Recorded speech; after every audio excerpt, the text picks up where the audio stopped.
बिस्मिल्लाहिर्रहमानिर्रहीम। डेफिनेशन है singular matrix की। और सिंगुलर मैट्रिक्स होता क्या है? एनी मैट्रिक्स ए, कोई मैट्रिक्स ए ले लें, स्क्वायर मैट्रिक्स लेना है आपने, और any matrix A is called singular matrix if determinant of A is equal to 0। तो क्वेश्चन नंबर 11 इसी पे बेस करता है, और हम इसकी एग्जांपल क्वेश्चन नंबर 11 ही कोट कर देते हैं। उसमें ये find the value of lambda if A and B are singular. A और बी सिंगुलर है, एक अलग से मैट्रिक्स बी दिया हुआ है जिसको सॉल्व करना है, और ये कहा गया कि ए और बी सिंगुलर है, फाइंड करनी है वैल्यू ऑफ लैम्डा। तो हम ऐसा करते हैं, फर्स्ट ऑफ ऑल सोल्यूशन में हमें ये पता है कि as we know that A का determinant is equal to 0। Reason क्या है? बिकॉज ए इज सिंगुलर, ठीक है, और ये हमें गिवन है क्वेश्चन में कि ए सिंगुलर है। अगर ऐसी बात है तो हम ये करते हैं कि ए का डिटर्मिनेंट लेते हैं। ए का determinant is equal to 4 lambda 3 7 3 6 2 3 1, इसका determinant which is equal to 0 because due to the definition of singular matrix. इसको अब हम एक्सपेंड करते हैं, और एक्सपेंड करेंगे, यहाँ पे लिखा 4 और ये आ जाएगा 3 3 6 और 1 माइनस लैम्डा 7 2 6 1 प्लस 3 और 7 2 3 3 का डिटर्मिनेंट इज इक्वल टू 0। अब हम इसे एक्सपेंड करते हैं, 4 लिखा और डायगोनल एंट्रीज को मल्टीप्लाई करके सब्ट्रैक्ट करना है। 3 1 ज़ा 3 माइनस 6 3 ज़ा 18 माइनस लैम्डा 7 माइनस 12 प्लस 3 7 3 ज़ा 21 माइनस 6, ठीक है, इज इक्वल टू 0। तो 4 into minus 15 minus lambda 7 minus 12 minus 5 plus 3 21 minus 6 is equal to 15 और इज इक्वल टू 3। ऐसा करते हैं, इसमें से 5 कॉमन लेते हैं, इसे कैंसिल कर देते हैं, और इसके साथ साथ चले minus 60 plus 5 lambda plus 45 is equal to 0 minus 15 plus 5 lambda is equal to 0। 5 lambda is equal to 15 और इस तरह से लैम्डा का आंसर क्या है? 3। और यही क्वेश्चन था जिसमें हम, ये एक ही क्वेश्चन एक्सरसाइज में जिसमें हम सिंगुलर मैट्रिक्स की डेफिनेशन को यूज़ करते हैं। और आज के लेक्चर में हम इंशाल्लाह क्वेश्चन नंबर 11 से लेकर 17 तक तमाम क्वेश्चन कवर करेंगे और एक्सरसाइज को कंप्लीट करेंगे। क्वेश्चन नंबर 12 में सिंगुलर और नॉन सिंगुलर मैट्रिक्स के बारे में पूछा गया है। स्टेटमेंट है which of the following matrices are singular and which of them are non singular. Question number 12 के 3 पार्ट्स हैं, इनमें से फर्स्ट वाला मैंने सेलेक्ट कर लिया है, और चेक करते हैं सिंगुलर मैट्रिक्स की डेफिनेशन क्या थी कि if determinant of a square matrix A is equal to 0 then A is called singular matrix. और अगर उसका आंसर 0 नहीं आता तो डेफिनेटली वो क्या होगा? नॉन सिंगुलर होगा। तो लेट्स चेक, ये जो ए है इसका डिटर्मिनेंट लेते हैं और देखते हैं कि क्या ये सिंगुलर है या नहीं है। इस ए का हमने डिटर्मिनेंट लिया और इसको हम एक्सपेंड कर देते हैं। 1 1 2 minus 1 4 minus 0 3 0 minus 1 4 plus 3 3 1 0 2। Expand किया 4 प्लस 2 माइनस 0 0, तो सारे को 0 कर देगा, एक्सपेंड करने की ज़रूरत भी नहीं है। 3 2 ज़ा 6 माइनस 0, 4 प्लस 2 8 प्लस 3 6 ज़ा 18 और is equal to 26, I think 26, not equal to 4 प्लस 2 6 exactly 6 plus 18 24 which is not equal to 0। इसका मतलब है कि ये जो डिटर्मिनेंट था, ये जो मैट्रिक्स था, ये नॉन सिंगुलर था। तो बाकी जो इसके पार्ट्स हैं इसको चेक करें कि वो सिंगुलर हैं या नहीं है। क्वेश्चन नंबर 13 में हमें इन्वर्स फाइंड करना है। स्टेटमेंट यूँ है कि find inverse of A and show that A inverse A is equal to I3 where A is equal to this. A का इन्वर्स फाइंड करने के लिए हमने ये प्रीवियस क्लासेस में बड़ी डिटेल से पढ़ा कि ए इन्वर्स जो होता है, inverse of any matrix is equal to adjoint of A upon determinant of A. तो फर्स्ट ऑफ ऑल हमें ए का डिटर्मिनेंट फाइंड करना है, और ये चीज़ भी आपने ध्यान में रखनी है कि ए का डिटर्मिनेंट वो नॉन ज़ीरो होना चाहिए। अगर वो सिंगुलर होगा तो हम उसका डिटर्मिनेंट फाइंड नहीं कर सकते। इसलिए फर्स्ट ऑफ ऑल मैं इसका डिटर्मिनेंट फाइंड करती हूँ। तो ए का डिटर्मिनेंट देखते हैं, ये लिखा मैंने 2 -1 -4 3 1 -1 1 2 3 1 plus 0 1 -1 2 -4 2 -1 plus 12 -1 1 -6 plus 0 2 into 11 -1 into -5 22 plus 5 is equal to 27 not equal to 0। इसका आंसर क्योंकि नॉट इक्वल टू 0 आया है तो ये इन्वर्स फाइंड करने के लिए सूटेबल है। अगर ये इक्वल टू 0 आता तो हम इसका इन्वर्स फाइंड कर ही नहीं सकते थे। अब हम ऐसा करते हैं, इसका एडजॉइंट फाइंड करते हैं। एडजॉइंट हमें किस तरह से फाइंड हम करेंगे, adjoint of A. Adjoint find करने का मेथड हमने डिस्कस तो किया था, adjoint of A is equal to. अब हम ये करेंगे, यहाँ पे -1 लिखा और फर्स्ट रो फर्स्ट कॉलम, ठीक है। तो इस मैट्रिक्स के अंदर से फर्स्ट रो फर्स्ट कॉलम को छोड़ के जो एंट्रीज बचती हैं वो एंट्रीज हमने यहाँ पे लिखी, -1 -4 3 1 और इसका डिटर्मिनेंट। नेक्स्ट इसके नीचे हम लिखेंगे -1 फर्स्ट रो सेकंड कॉलम, ये फर्स्ट रो छोड़िए सेकंड कॉलम छोड़ा तो यहाँ पे आएगा 1 2 3 और 1। इसी तरह से -1 फर्स्ट रो थर्ड कॉलम 1 2 -1 और -4। सेम प्रोसेस आप करेंगे किसके लिए, अब आपने ये फर्स्ट रो को एक्सपेंड किया, इसके साथ साथ अब हम सेकंड रो को करेंगे। -1 लिखा और सेकंड रो फर्स्ट कॉलम, -1 लिखा second row second column, again -1 second row third column, ठीक है। और अब हम इसके अंदर एंट्रीज डालते हैं। सेकंड रो फर्स्ट कॉलम, इसका मतलब है ये सेकंड रो है ये फर्स्ट कॉलम है, इसको इग्नोर किया तो यहाँ पे हम लिखेंगे 1 -4 0 1 और second row second column, second row छोड़ी सेकंड कॉलम छोड़ा 2 2 0 1 और सेकंड रो थर्ड कॉलम 1 और -4। अब बारी है थर्ड रो की, -1 third row first column, -1 third row second column, -1 third row third column, ठीक है। और जब थर्ड रो फर्स्ट कॉलम छोड़ा तो ये थर्ड रो है और यहाँ पे ये फर्स्ट कॉलम है तो 1 -1 0 3 1 -1 0 3। थर्ड रो सेकंड कॉलम तो यहाँ पे आएगा 2 1 0 3 और थर्ड रो थर्ड कॉलम 2 1 1 -1 और इस डिटर्मिनेंट के साइन को क्लोज करते हैं, ठीक है। अब यहाँ पे हमारे पास जो एंट्रीज होंगी वो है -1 की पावर 1 + 1 2 तो ये -1 की पावर 2 यानी यहाँ पे आ गया प्लस और इसको अब हमने एक्सपेंड किया उसी तरह से -1 और +12, यहाँ पे इसके साथ माइनस आ गया 1 - 0 अगेन प्लस है और 3 - 0 यहाँ पे माइनस, इसको एक्सपेंड किया 1 - 6 इस वाले को एक्सपेंड करेंगे और 2 - 0 -2 3 6 - 0। इसी तरह से जब हमने इसको किया प्लस -4 + 2, ठीक है, -8 - 2 और प्लस -2 - 2 ये लिखा। ऐसा करते हैं, क्वेश्चन की स्टेटमेंट को रेज करते हैं और इसे वहाँ पे पुट करते हैं।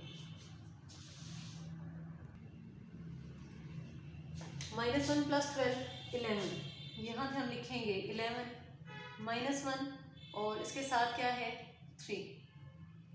नेक्स्ट है +5 + 2 -6 और -2 + 10 -4।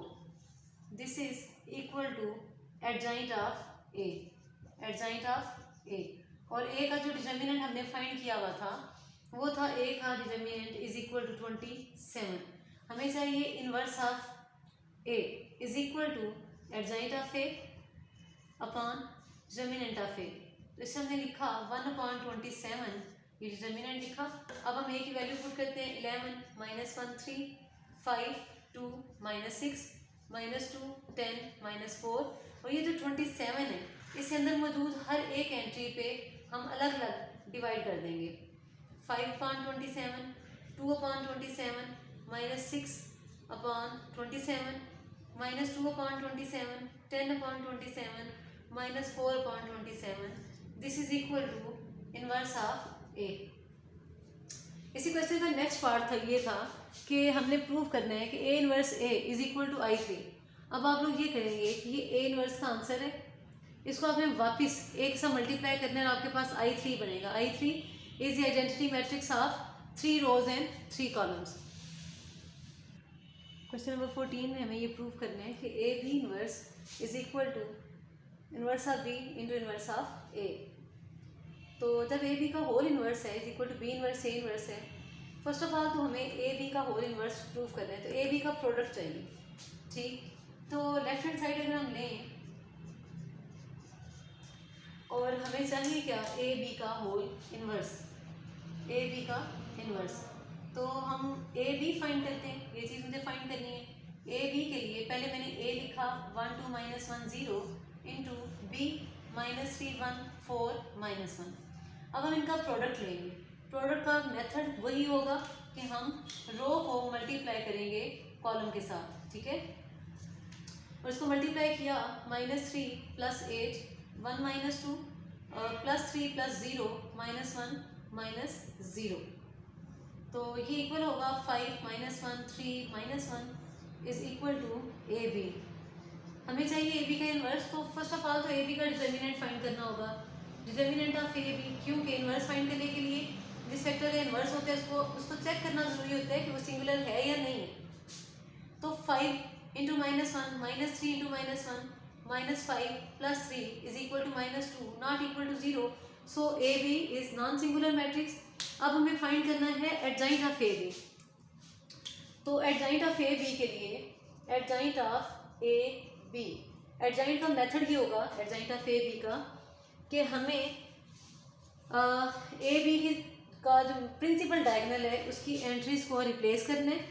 Adjoint of A B, adjoint of A B, तो इसका मेथड ये होगा कि जो प्रिंसिपल डायगोनल है इसकी एंट्रीज को चेंज करना है, रिप्लेस कर दें -1 और 5 2 × 2 में ऐसे करते हैं, जबकि इसके जो हैं साइंस वो चेंज कर देते हैं, जो प्लस है वो माइनस और जो माइनस है वो प्लस बन जाएगा। अब मुझे फाइंड करना है ए बी का इन्वर्स, तो ए बी का whole inverse is equal to adjoint of A B upon determinant of A B. तो यहाँ पे वैल्यूज पुट की -1 + 1 -3 × 5 अपॉन -2, तो -2 को जब हम हर एंट्री पे डिवाइड करेंगे तो ये बनेगा 1/2 -1/2 3/2 और माइनस का 5/2। ये हमारे पास फर्स्ट साइड का आंसर आ गया लेफ्ट हैंड साइड का। राइट हैंड साइड में मेरे पास मौजूद है B inverse A inverse. First of all मुझे बी का डिटर्मिनेंट फाइंड करना है, ए का डिटर्मिनेंट फाइंड करना है। तो for B inverse A inverse हमें ए का डिटर्मिनेंट चाहिए। Determinant of A 1 × 0 -2 × -1 1 0 + 2 is equal to 2, और डिटर्मिनेंट ऑफ बी ये बराबर होगा +3 -4 is equal to -1। Both determinants are non zero and both are non singular. अब मुझे चाहिए adjoint of A. Adjoint of A 1 और 0 को रिप्लेस किया, जबकि इन दोनों के साइन चेंज कर दिए। इसी तरह से मुझे चाहिए एडजॉइंट ऑफ बी, तो -1 और -3 को रिप्लेस किया, जबकि इन दोनों के साइन चेंज कर दिए। ये आ गया एडजॉइंट ऑफ बी। अब मुझे चाहिए ए का inverse, adjoint of A over A का डिटर्मिनेंट, यानी 0 -2 1 1 अपॉन 2। और अगर मुझे बी का डिटर्मिनेंट फाइंड करना हो, बी का इन्वर्स सेम फार्मूले से -1 -1 -4 -3 अपॉन -1। हमें चाहिए क्या, हमें तो फाइंड करना है बी इनवर्स ए इनवर्स। तो फिर हम यहाँ पे लिखेंगे B inverse A inverse. B inverse की वैल्यू पुट की -1 -1 -4 -3 ओवर -1, और यहाँ पे ए इनवर्स की 0 -2 1 1 अपॉन 2। पहले तो इनको हम मल्टीप्लाई करेंगे। मल्टीप्लाई किया 0 -1 और 2 -1 0 -3 और +8 -3 अपॉन -2। 0 -1 -1 इसको -2 पे डिवाइड कर दिया, 1 ओवर -2 -3 ओवर -2 8 -3 5 ओवर -2।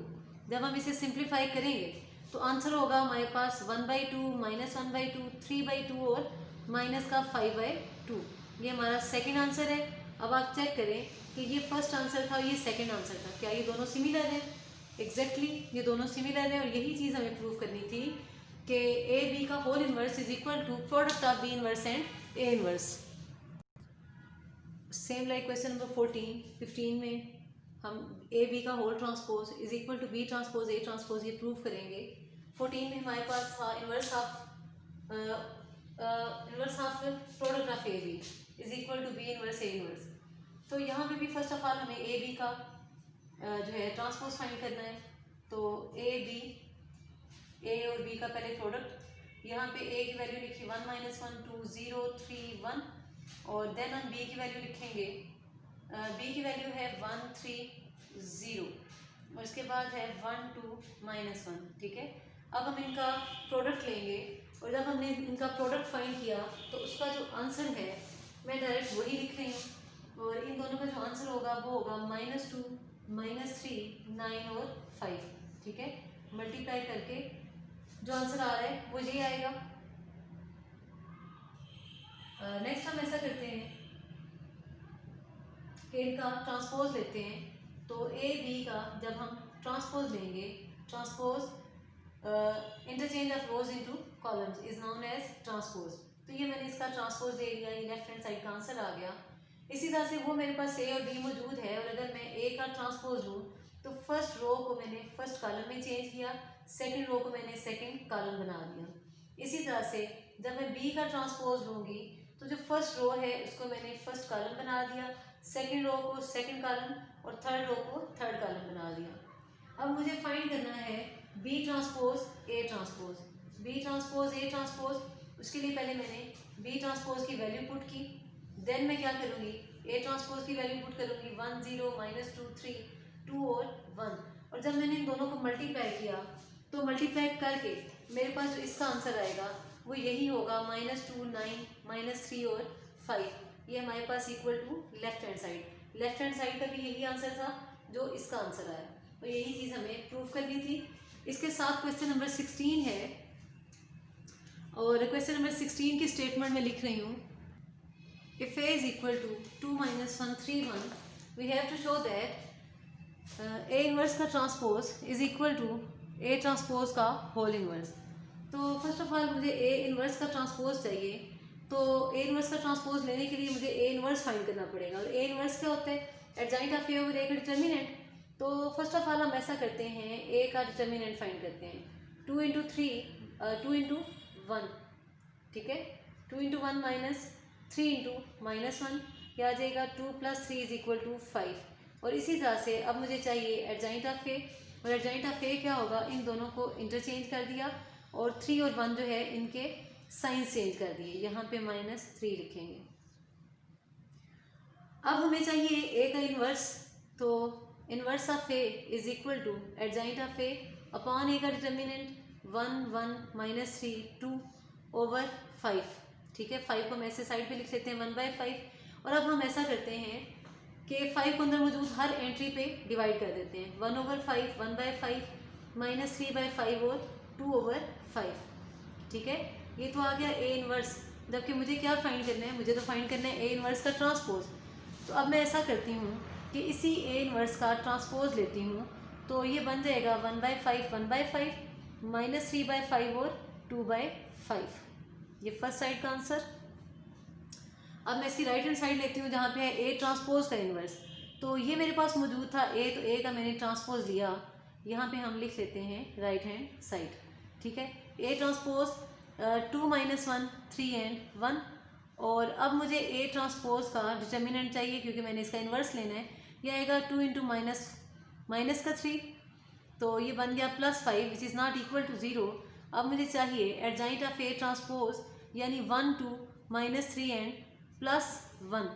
अब मुझे चाहिए ए ट्रांसपोज का inverse which is equal to adjoint of A transpose upon A transpose का डिटर्मिनेंट और ये बराबर होगा 1/5, ठीक है।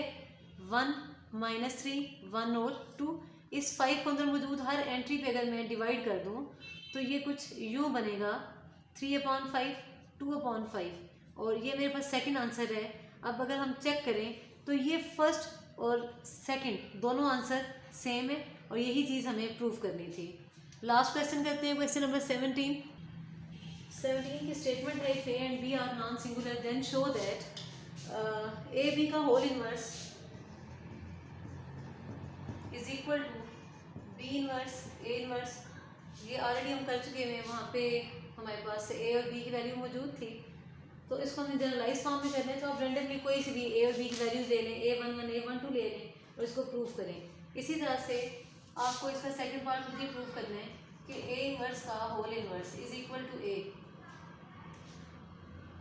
तो एक दफ़ा ए इनवर्स लें, फिर उसका इनवर्स लें। लेट सपोज ये हमारे पास ए जो है वो इक्वल है 1 2 3 2। सिंप्लीफाई करते हैं, ए का डिटर्मिनेंट लिया 2 - 6 is equal to -4। Adjoint of A लेते हैं, ये आ जाएगा 2 1 और -2 -3। ए का इन्वर्स अगर हमने फाइंड किया तो ये बराबर आएगा 1/-4 2 - 2 -3 +1। अब इस 4 को अंदर ले जाके हर टर्म पे हम डिवाइड कर दें तो ये क्या बनेगा 1/-2 1/2 3/4 1/4 is equal to A inverse. Again मुझे क्या फाइंड करना है, ए इनवर्स का इनवर्स फाइंड करना है। तो मैं यहाँ पे भी ऐसा करती हूँ कि बल्कि मैं ऐसा करती हूँ, ये ए इनवर्स था, इसका मैंने मॉड ले लिया, इसका अगेन मॉड लेते हैं। तो जब मैं इसका मॉड लूँगी तो ये आएगा -1/8 और -3/8। तो सिंप्लीफाई करके -4/8 यानी -1/2 ये आएगा। और अब हम ऐसा करते हैं कि इसका एडजॉइंट ले लेते हैं, एडजॉइंट ऑफ ए इनवर्स। तो ये 1/4 लिखा, माइनस का 1/2 लिखा, इसी तरह से -1/2 माइनस का 3/4 लिखा। और अब मुझे इसका क्या चाहिए, ए इनवर्स का इनवर्स चाहिए। तो ये होगा 1/4 -1/2 -3/4 माइनस का 1/2 अपॉन 1/- का 1/2। तो इसे जब हम अंदर लेके जाएंगे ये मल्टीप्लाई होगा। कोई लगता है मुझे मैंने गड़बड़ की है यहाँ पे, आई डोंट नो कि क्या गड़बड़ की है। 1/4 लेट मी चेक एग्जैक्टली। यहाँ पे ये हमारे पास जब मैंने इसको डिवाइड किया था तो यहाँ पे माइनस का 1/4 आना था, तो मैंने इसको +1/4 लिखा। एनीवेज जब मैं इसे सिंप्लीफाई करूँगी तो यहाँ पे +1/8 और यहाँ पे माइनस का 2/8 और जब मैं इसे सिंप्लीफाई करूँगी तो ये आएगा -1/4, ठीक है। और यहाँ पे -1/4 और जब मैं इसे मज़ीद सिंप्लीफाई करूँगी तो ये न्यूमिनेटर में आएगा -4 1/4 -1/2 माइनस का 3/4 और -1/2। इस 4 को अंदर हर टर्म के साथ मल्टीप्लाई करें तो ये बनेगी -1 +2 +3 और +4 1 2 3 क्या हुआ +4 नहीं +2 -1 2 3। अगेन यहाँ पे एक माइनस की मिस्टेक आ रही है। हाँ तो ठीक है ना, जब ये वाला 1/4 इंटरचेंज होंगे तो यहाँ पे माइनस आएगा, यहाँ पे माइनस आएगा, यहाँ पे माइनस आएगा और ये उससे मल्टीप्लाई होके प्लस हो गया। अब आप देखें कि जो मैंने ए इनवर्स का इनवर्स लिया वो वापस ए के इक्वल आ गया। ये ए और ये ए हमारा क्वेश्चन था। इसके साथ लेक्चर क्लोज करते हैं। फी अमानिल्लाह।